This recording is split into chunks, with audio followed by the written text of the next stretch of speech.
third type of price elasticity of demand, that is relatively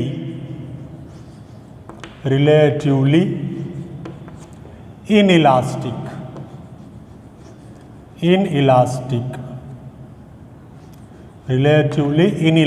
demand.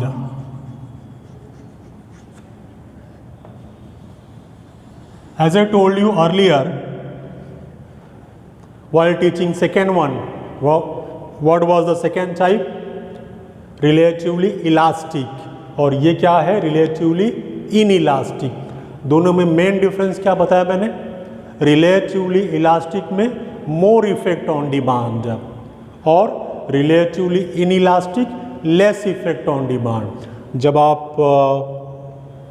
आपको याद रखना हो शॉर्टकट, तो शॉर्टकट में आप ऐसे ही याद रखेंगे. फर्स्ट टाइप क्या सिखाया? Unitary elastic means equal effect on demand. Second one क्या सिखाया आपको? Relatively elastic means yes more effect on demand. And this third one relatively inelastic, यहाँ पे क्या बोला? Less effect on demand. So means जो परसेंटेज से प्राइस चेंज होगा, नो डाउट डिमांड भी चेंज होगा, बट कंपेरेटिवली लेस इफेक्ट होगा, the proportionately less effect on demand. Diagrammatic presentation, ये हमारा बेस. सबसे पहले as usual it is our OY axis, it is OX axis. On OY axis there is price, on OX axis there is quantity demanded. मैं पूरा नहीं लिख रहा हूँ, शॉर्ट फॉर्म यूज किया है, लेकिन आप पूरा लिखेंगे. Quantity demanded, it is our base. When the price is OP, the quantity demanded is OQ. This much simple. Third time draw कर रहे इसी वीडियो लेक्चर में. क्या शो करना है? Relatively inelastic means less effect on demand. Suppose price falls by 10%, price falls by 10%, ये fall हो गया 10%. इफेक्ट क्या होगा डिमांड पर?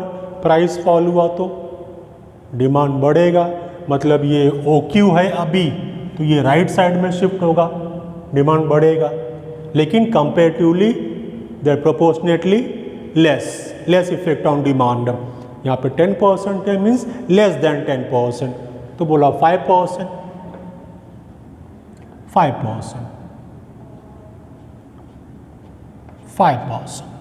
It is 5%. Rise in demand.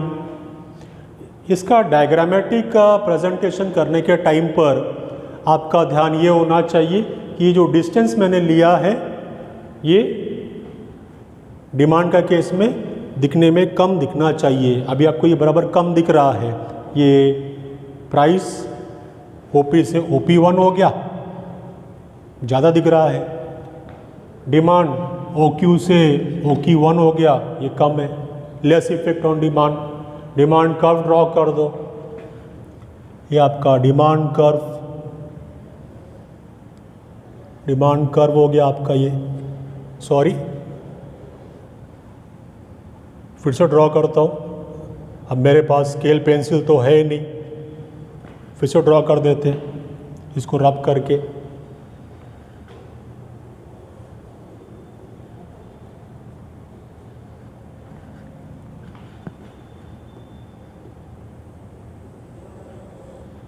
ये हमारा डिमांड कर्व हो गया. आप ड्रॉ करेंगे तो आप स्केल पेंसिल से ड्रॉ करेंगे डिमांड कर्व. इक्वेशन हमारा formula, price elasticity is equal to percentage change in quantity demanded upon percentage change in price. As per formula over here percentage change in quantity is 5%. Percentage change in demand 10%। Yes, इसको divide करेंगे तो आपको answer जो है वो point में मिलेगा। Yes और नो? कैसे? देखिए, समझो ऐसे डिवाइड किया, 5 1 ज़ा 5, 5 2 ज़ा 10। अब इसको आगे अगर आप डिवाइड करेंगे तो आपको आंसर जो मिलेगा वो ऐसा पॉइंट में मिल रहा है, 0.5। 0.5 आपको आंसर मिलेगा। So this 0.5 is less than 1। So elasticity in case of relatively inelastic is less than 1। ऐसा आप लिख देंगे लास्ट में, price elasticity is less than 1. Got it? Everybody? No doubt. As far as slope की बात करें, slope of demand curve is steeper. Steep है, ऐसा steeper। जैसे आप लोग वो पार्क में स्लाइड पे बैठते हैं तो कोई कोई स्लाइड रहती है, हम आराम से जाते हैं, और कोई कोई स्लाइड ऐसा जुप करके जाता है, तो ये कैसा है? स्टीप है। स्टीप पे स्लाइड मतलब जुप करके आप जाएंगे। Got it? Yes. So by the way मैं इतना क्यों बता रहा हूँ स्लोप के बारे में, बिकॉज स्लोप के ऊपर भी क्वेश्चन पूछा जाता है। ओके, जैसे मैंने वो यूनिटरी में क्या बोला, the slope of the demand curve is rectangular hyperbola. In case of relatively elastic, the slope of demand curve is flatter, and over here in case of relatively inelastic demand, the slope of demand curve is steeper. steep है, वहाँ पे flatter था, flat था, यहाँ पे steep है। got it? no doubt. So all three types of price elasticity we have covered. Now the last two types of the price elasticity, ये last के जो दोनों भी टाइप है इसको हम लोग बोलते हैं these are theoretical in nature. Means ये सिर्फ थियरीज में है। इन प्रैक्टिस इनका एग्जाम्पल बहुत ही कम देखने को मिलता है। लास्ट के दो टाइप कौन से हैं? परफेक्टली इलास्टिक और perfectly inelastic. Let's see the last two types of price elasticity. First let me rub this.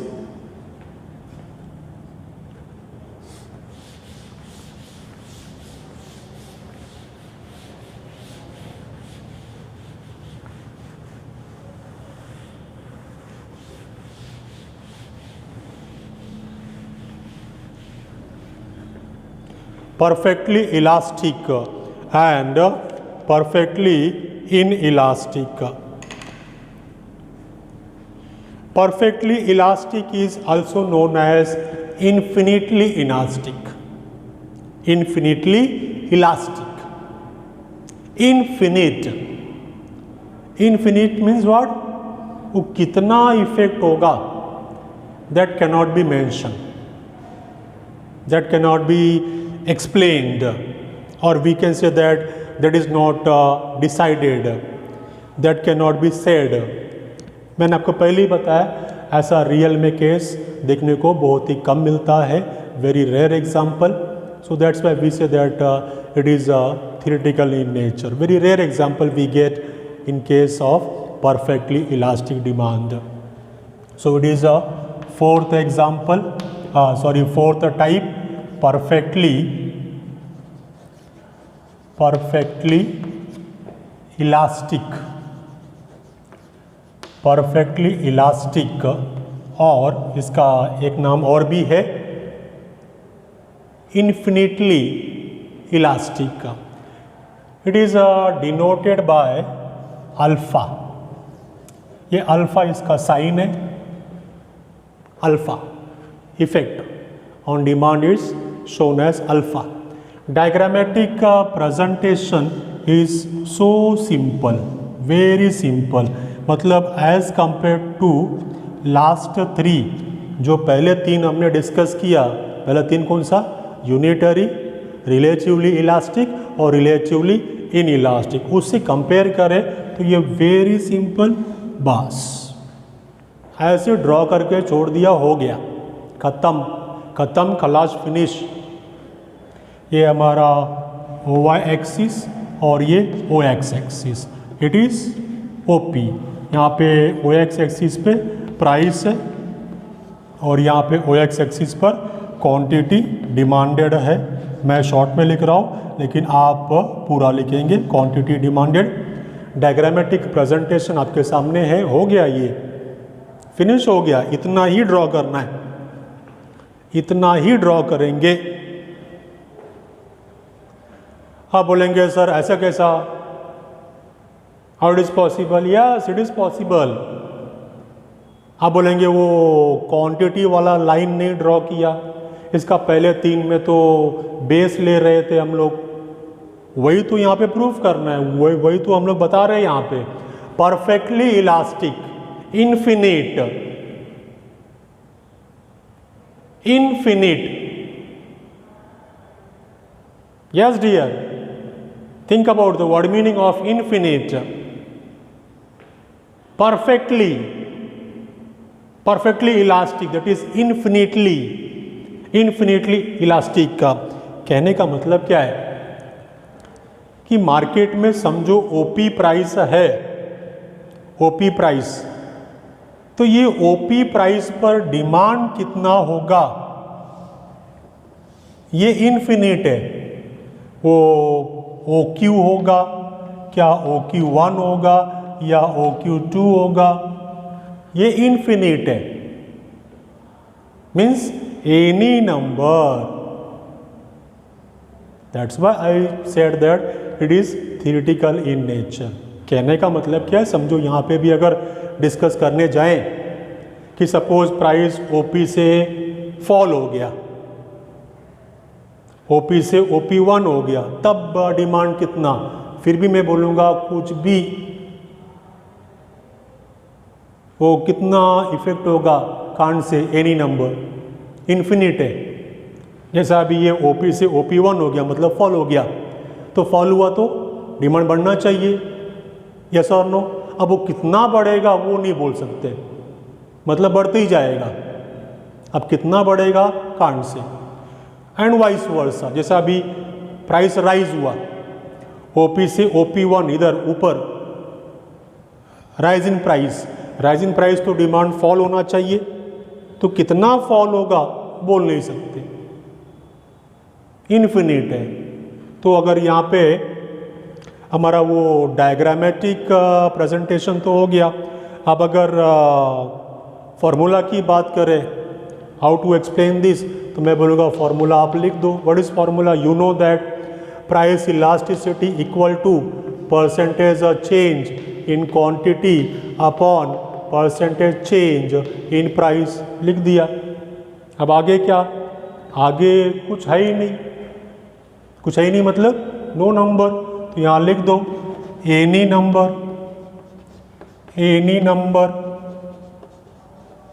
Number upon 0। फिर भी अगर किसी को और ज़्यादा का शो करना है, ऐसे शो कर दो, price elasticity of demand is equal to alpha, बस completed. Okay, got it, no doubt, इतना ही है इसमें। Perfectly elastic, fourth type.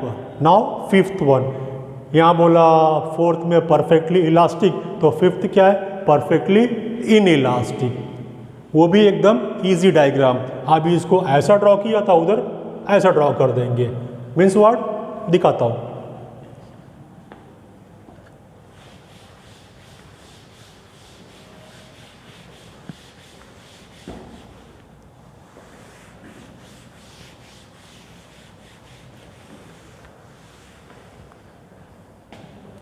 perfectly inelastic demand, the fifth and the last type of price elasticity, perfectly inelastic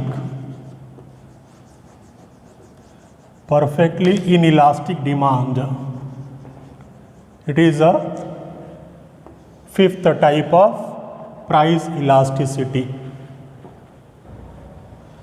Diagrammatic presentation, ये हमारा OY axis, यहाँ पे OX axis, यहाँ पे प्राइस है OX पर, सॉरी OY पर, OX पर क्वांटिटी डिमांडेड, ये quantity demanded. Okay, now this one. बस हो गया, इतना ही ड्रॉ करना है. ऐसे ही ये हमारा OQ. आप बोलेंगे सर ऐसे नहीं ड्रॉ किया. ऐसे ही है, रियल डायग्राम ऐसे ही है, परफेक्टली इनइलास्टिक. वो तो हम लोग एग्जाम्पल शो करते हैं. कैसे? पहला इसका डिस्कशन सुन लो. क्या है ये? Perfectly inelastic demand means what? No effect on demand. Yes, जो आपने सुना सही सुना. Perfectly elastic demand means no effect on demand. कहने का मतलब क्या है? चाहे प्राइस फॉल हो फिर भी डिमांड उतना ही रहेगा, चाहे प्राइस राइज हो फिर भी डिमांड उतना ही रहेगा. नहीं समझा? दिखाता हूं. Suppose the price is OP. ये मैंने सपोज बोला, एग्जाम्पल, लेकिन रियल डायग्राम हमारा ऐसी जैसे मैंने पहले ड्रॉ करके छोड़ दिया था. Suppose the price is OP. ये आपको समझाने के लिए बता रहा हूं. Suppose the price is OP. अब ये OP से समझो प्राइस बढ़ गया,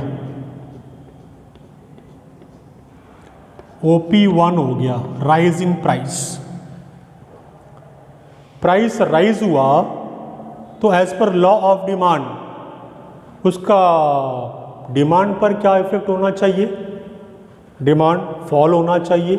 मतलब ये लेफ्ट साइड में शिफ्ट होना चाहिए हमारे डायग्राम में. OQ से इस तरफ आना चाहिए, OQ1 यहाँ होना चाहिए, लेकिन ऐसा नहीं होगा. मैंने पहले ही बोला no effect on demand. Suppose price fall हो गया, अभी है कितना? अभी ये OP है, OP से OP1 हो गया, fall in price, price fall हो गया, फॉल इन प्राइस. OP से समझो OP2 हो गया. तो प्राइस फॉल हुआ तो क्या होना चाहिए? डिमांड पर इफेक्ट, डिमांड बढ़ना चाहिए. अभी है कितना? अभी OQ है, तो ये राइट में शिफ्ट होना चाहिए, लेकिन नहीं होगा. नहीं होगा मतलब वही तो समझाना चाहता हूं आपको, नो इफेक्ट ऑन डिमांड. कहने का मतलब क्या है? Perfectly inelastic demand means no response, no effect on demand. Either price rises और price falls, there will not be any effect on demand. Demand जितना था उतना ही रहेगा. मेरा ये एग्जाम्पल में आप देख रहे हैं, डिमांड ये OQ था पहले भी, अभी भी OQ ही है. प्राइस OP से OP1 हो गया, फिर भी डिमांड OQ है. प्राइस OP से OP2 हो गया, मतलब फॉल हो गया, फिर भी डिमांड उतना ही है. माय डियर स्टूडेंट्स, बहुत सोचने के बाद, बहुत ज़्यादा सोचने के बाद अगर हम लोग ढूंढने को जाएं कि क्या इसका कोई एग्जाम्पल है, तो बहुत सोचने के बाद एक चीज़ का एग्जाम्पल मिलता है, दैट इज सॉल्ट। सॉल्ट, नमक, नमक का एग्जाम्पल मिलता है कि अगर नमक का प्राइस बढ़ता है फिर भी आदमी नमक उतना ही खाएगा जितना वो अभी खा रहा है, या समझो नमक सस्ता हो गया फिर भी आदमी नमक उतना ही खाएगा जितना आज खा रहा है। नमक का डिमांड में कोई फ़र्क नहीं पड़ेगा। यस और no?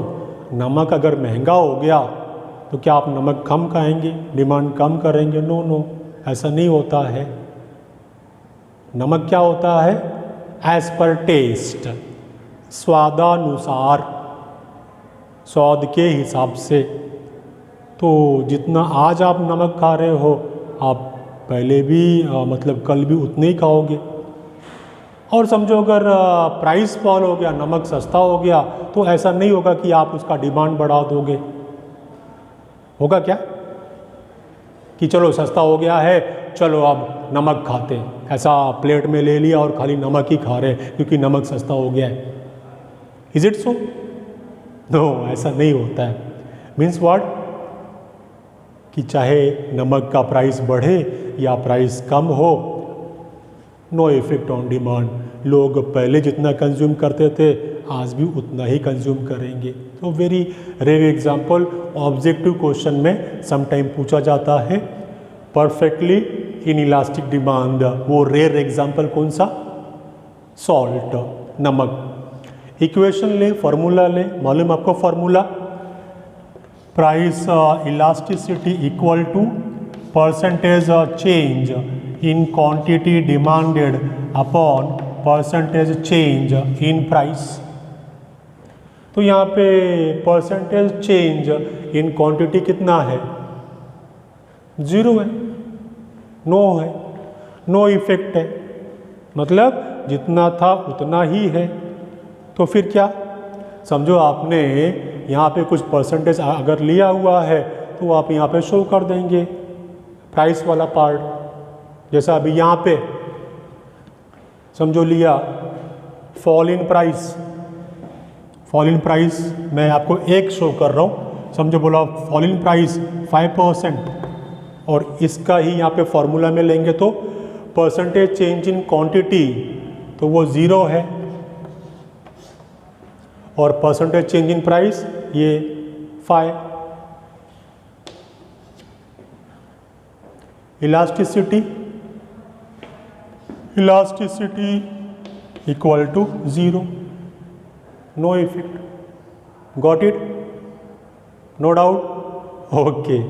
So dear students, attend here please. Now I am going to sum up my lecture. I am summarizing my lecture that what you learn today. आज आपने इस वीडियो लेक्चर में क्या सीखा?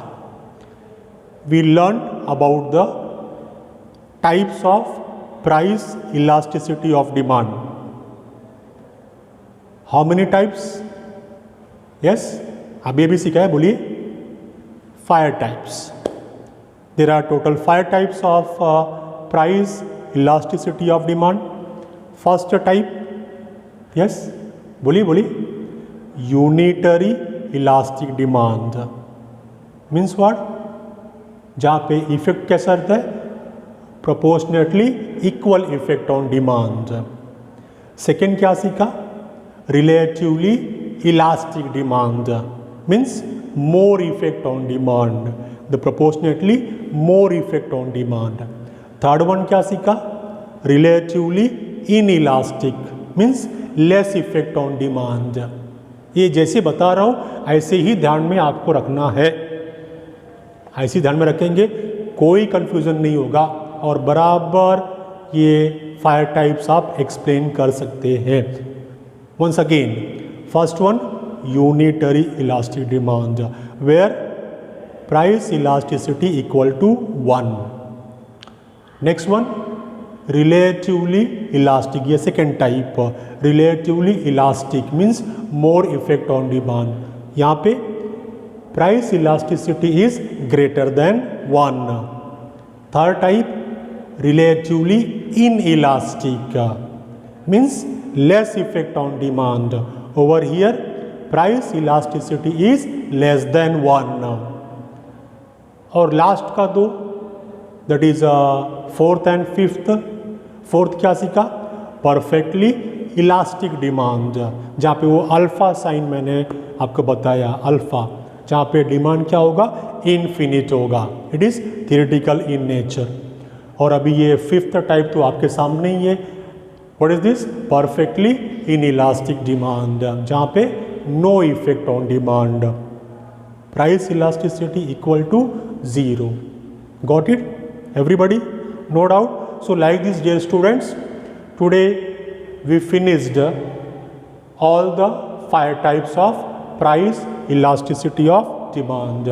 So if any doubt, you may write in comment box or you may call me. So that's all for the day. Thank you very much for kind cooperation. Enjoy yourself.